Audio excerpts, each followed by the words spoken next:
The first time her SUV sank into my hidden pit, she let out a scream so sharp it spooked every bird in my grove. And for a split second, I almost felt bad. Almost. Then she pointed one manicured finger at me like she was about to have the sky itself arrest me, and yelled, "You did this on purpose." I looked at her, looked at the tire tracks carved through my trees, again, and I said the only honest thing left in me, calm as a man who's been ignored one too many times. "Ma'am, you did this to yourself. See, I didn't move back to my family land to fight anybody. I came home because after 20 years in uniform, you start craving quiet that actually means something. Not the silence of an empty house, but the kind of peace that has a rhythm, sunrise, coffee, boots and dirt, the familiar snap of a branch you're pruning, the soft thump of fruit hitting grass. My dad called it honest living. I called it the only thing that still made sense. The place wasn't fancy. A little over 8 acres of old peach and apple trees tucked against the foothills outside a town called Cedar Ridge. My father planted most of it with his own hands back when the nearest neighbor was a mile away and nobody cared what color your fence was. But time changed the area. The new development rolled in like a slow tide. Big homes, matching mailboxes, paved lanes with little decorative street signs that tried real hard to look country. They called it Briarwood Estates. And along with the homes came the HOA. The Homeowners Association, the unofficial government of people who have never once had to change their own oil. At first, I didn't even realize my northern edge was technically inside their boundary line. Some surveyor in the late 90s drew a new map, and suddenly a sliver of my property sat under their jurisdiction. Not the grove itself, mind you, just a shared gravel cut-through road that brushed the edge of my fence. I didn't argue. I patched potholes because I'm the kind of guy who fixes what's broken. I waved at joggers. I even showed up once to their little community potluck, stood there holding a paper plate while folks in golf polos asked me what I did, like I hadn't already done enough. Most of them were polite, in that tight, performative way. But then she moved in. The woman I'd later rename in my head as the Queen of Briarwood. Her real name, at least the one on the mailers and the lawsuits, was Vanessa Hartley. She showed up in a glossy black Range Rover with custom rims that looked ridiculous against our dusty road. She had that city shine about her. Blonde hair always perfect, sunglasses bigger than her sense of boundaries, voice that carried like she expected the world to get out of her way. The first time I saw her, she rolled past my barn slow, eyes sweeping my land like she was browsing a showroom. She didn't wave. She didn't smile. She just revved, like punctuation. A week later, I found the tracks. 2 clean, arrogant lines stamped through my eastern rows, right between young saplings I'd grafted myself. I followed them like a blood trail and found broken branches, crushed irrigation tubing, and one tree scraped raw like somebody had taken sandpaper to its trunk. I called the HOA office. They said, "We'll look into it." Days passed. Nothing. Then it happened again. Same cut, same path, like my grove was a shortcut to her brunch reservation. This time I caught a glimpse, the Range Rover's rear and slipping through the far gate line before I could get there. So the next morning I walked over to her place. Didn't storm, didn't yell, just knocked like a grown man trying to solve a problem. She opened the door wearing athleisure that probably cost more than my first truck, holding a tiny dog that looked like it had never touched the ground. She tilted her head like I was an inconvenience that had learned to speak. "Can I help you?" she asked. I said, "Yes, ma'am. You've been driving through my grove. You've damaged trees and irrigation. That's private land." She laughed. Not a big laugh. A small, dismissive little breath. "Oh, that? Your little farm path is the fastest way to Evergreen Lane. The neighborhood loop is such a hassle." I stood there blinking, waiting for the part where she realized how insane she sounded. It never came. "It's not a path," I told her. "It's my property." She waved a hand. "The HOA told me it's basically shared access. You don't have a gate. If you don't want people using it, maybe you should make it less open." And that's when I felt it. That hot, quiet thing in your chest when someone is treating your life like a suggestion. I walked away before my mouth could turn my self-control into a headline. That night, I pulled up the county records. No easement. No shared right-of-way through my grove. Nothing. Just my land, my taxes, my responsibility. I emailed the HOA board with the plat map, photos of damage, dates. I used clean language, the way the military teaches you. Documented, factual, no emotion. Their reply came 3 days later. Thank you for your concerns. We will address this at the next monthly meeting.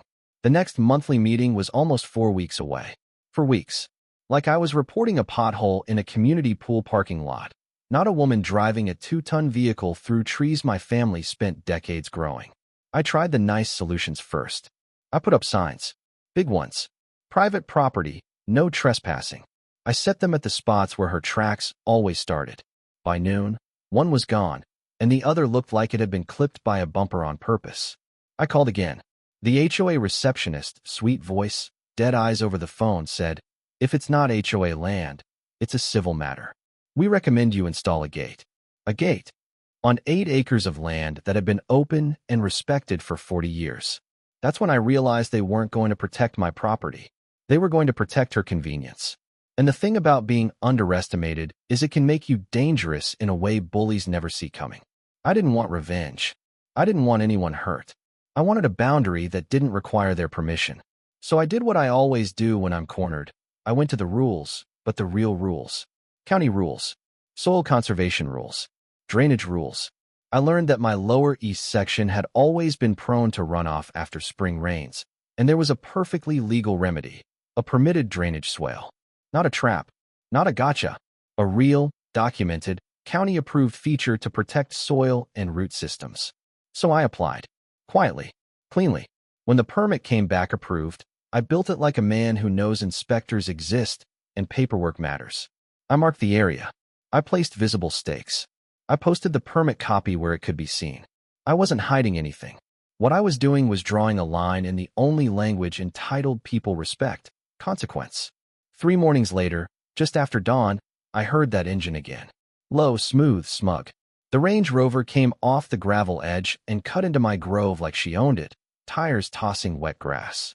She wasn't even looking where she was going. Phone up, head turned, living in a world where someone else always cleans up the mess. I stood still and watched, jaw tight, because at that point, it was beyond anger. It was insult stacked on insult, like she was erasing my family one tire track at a time. The front wheels hit the soft slope of the swale, and the vehicle lurched. There was a sick little crunch of suspension meeting earth, then a long scrape as her undercarriage settled into a place it was never meant to be. And then, the scream. "Oh, my God," she shrieked, scrambling out, heels sinking into mud like the ground itself was rejecting her. She turned and saw me, and her face did that thing rich people do when reality doesn't cooperate. It twisted into outrage. "What did you do?" I walked closer, slow, not threatening, just present. "That's a drainage swale," I said. "Permitted. Marked. Posted." She looked around like she expected a jury to leap from the trees. "You can't do this. This is attempted murder." I almost laughed, but it came out bitter. "No, ma'am," I said. "This is private property. You've been told. You've been warned. You drove through anyway." She yanked her phone up and started barking into it. "I need the sheriff. I need my attorney. I need the HOA president right now." It took 20 minutes for a patrol cruiser to pull up. Deputy Luis Ramirez stepped out, a local guy I'd known since he was a kid helping his uncle at the feed store. His eyes flicked from the stuck SUV to me, then to Vanessa, who was practically vibrating with rage. "Officer," she snapped, "arrest him. He dug a hole and destroyed my car." Ramirez held up a hand. "Ma'am, I need to ask some questions." She huffed like questions were for other people. I handed the deputy the permit copy, showed him the posted markers, the email threads, the photos of damage, the plat map. He read, slow and thorough. Then he walked the area, looked at the visible stakes, the signs, the fresh tracks leading in from the exact place my signs had been clipped. Vanessa kept interrupting, repeating community access, like it was a magic spell. Deputy Ramirez finally turned to her and said, calm as a judge, "Ma'am, this isn't community property. This is his land. And this drainage feature is legal." Her mouth fell open. "But the HOA said dash. The HOA doesn't override county property law," he replied. He paused, then added the part that made her eyes go wide. "And driving onto someone's marked private property is trespassing." Vanessa's face changed colors in real time. She didn't apologize. People like that don't. She just pivoted into threats. "You'll be hearing from my lawyer," she hissed. I nodded once. I hope so, I said, because I'm done asking politely. That should have been the end. It wasn't. 2 days later, I got a certified letter from the HOA. Not an email, not a phone call, a formal notice with a fancy logo, like they were a courthouse. They claimed my drainage swale was an unsafe feature near a community corridor and demanded I restore the area in 5 days or face daily fines. It was laughable, except they meant it. And suddenly, my mailbox became a daily delivery of petty warfare.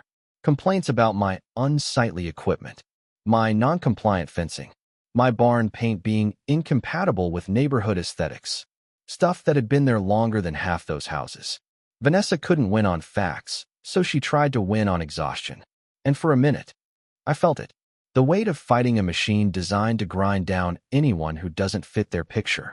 That's when my buddy Mark, former JAG, now a local attorney, told me, stop reacting. Start building your own legitimacy. So I did. I filed for a small seasonal farm stand permit. I registered a simple business name. I applied for a community event permit for a weekend U-Pick. Everything legal. Everything documented. I put up flyers around town, not in Briarwood. Cedar Ridge Harvest Weekend. Peaches, cider, hay rides. Families showed up.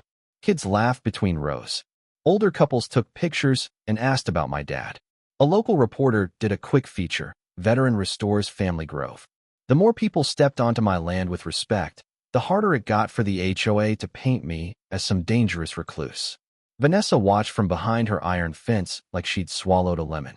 And then, right on schedule, her lawyer letter arrived. She was suing me for emotional distress, negligence, property damage, humiliation. The whole dramatic playlist. She wanted a huge payout, and the HOA compliance director was listed as a supporting witness, like they were tag-teaming me. That's when Mark smiled and said, "Good. Now we get discovery." We countersued. Trespassing, property damage, harassment, defamation, and we requested HOA records, emails, internal notes, enforcement logs, the stuff they never expect anyone to actually demand. And here's the funny thing about bullies who hide behind policy. They're sloppy. They rely on fear, not competence. Within weeks, little cracks started showing. Neighbors I barely knew stopped by, quiet and awkward, holding pies or offering to help mend lines, like they'd been waiting for someone to say out loud what everyone whispered. One note showed up in my mailbox with no name. Just, "Thank you for standing up." They've been doing this for years. Then the city zoning office posted an agenda item about public access concerns near my property. And I realized the HOA was trying to spin it into a town issue. So I went to the council meeting. I didn't show up in a suit.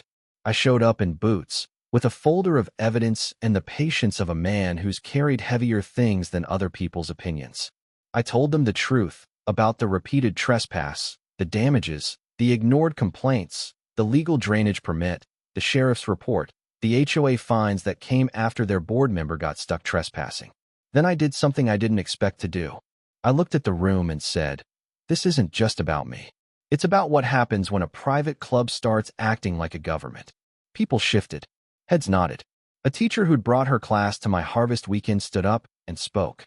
Then a retired guy from 2 streets over stood and said he'd been fined for having the wrong curtains. Then a contractor admitted he'd been threatened for not using the HOA's preferred vendor. One by one, the story turned from that farmer with the ditch into this board has been abusing people. The council ordered an independent review of HOA enforcement actions and referred multiple complaints to the county ethics office. That's when the HOA suddenly started backpedaling. They paused my fines. They changed their tone. Vanessa stopped emailing threats and started sending requests for mediation, like she'd invented kindness. But Discovery doesn't care about tone. Discovery cares about receipts. Mark got an internal email chain, messages between Vanessa and the compliance director discussing how to pressure me until I either sells or complies. Another thread suggested using the HOA mailing list to track dissent. When those documents hit the table, the HOA's spine got real soft, real fast. The board held an emergency meeting. Vanessa resigned from all committee involvement, which was a fancy way of saying she got shoved off the chessboard. The compliance director was placed under investigation. A month later, Briarwood announced new elections and a freeze on disputed fines. And Vanessa? She didn't go down in flames like the movies. People like her rarely do. She just vanished in the quiet way entitled folks retreat when the spotlight finally burns too hot. One day her house had lights and landscapers. 2 weeks later, there was a for sale sign and a driveway empty enough to echo. My grove stayed. The swale stayed. The sign stayed. But the feeling changed. The land felt like it could breathe again. And I'll be honest, I didn't feel triumphant like I'd won. I felt steady, like I'd finally matched their pressure with a spine. Still, here's the part people argue about. Some neighbors told me, you shouldn't have built anything that could have damaged her car. Others said, if she'd been obeying the law, her car would have never touched it. The deputy put it best when he told me later, boundaries aren't violence. They're clarity, but I know how it looks on the surface. A rich lady drives onto a man's land and ends up stuck. It makes for a juicy story, sure. But underneath it is something uglier and more common. The way certain people assume the world belongs to them, and the way systems like HOAs can be weaponized when nobody pushes back. And now I'm standing here with a question I didn't expect to have. The new board asked if I'd consider joining as an outside advisor, since part of my property touches their corridor. Part of me wants nothing to do with their table. Another part of me hears my father's voice saying, if you don't draw a line, son, the world will walk straight through you. So maybe the real ending isn't about Vanessa at all. Maybe it's about what you do after you prove you can stand your ground. All right, your turn. Drop a comment and tell me this. Was I wrong for creating a consequence on my own land, even if it was legal and marked? Or was Vanessa wrong the moment she decided my grove was her personal shortcut? And if you've ever lived under an HOA, I want to hear it. Have you seen boards protect the powerful and punish the quiet? Hit like if you believe boundaries matter. Subscribe if you've ever had to fight to be respected, and tell me what you would have done if someone kept rolling through your life like it was a road built for them.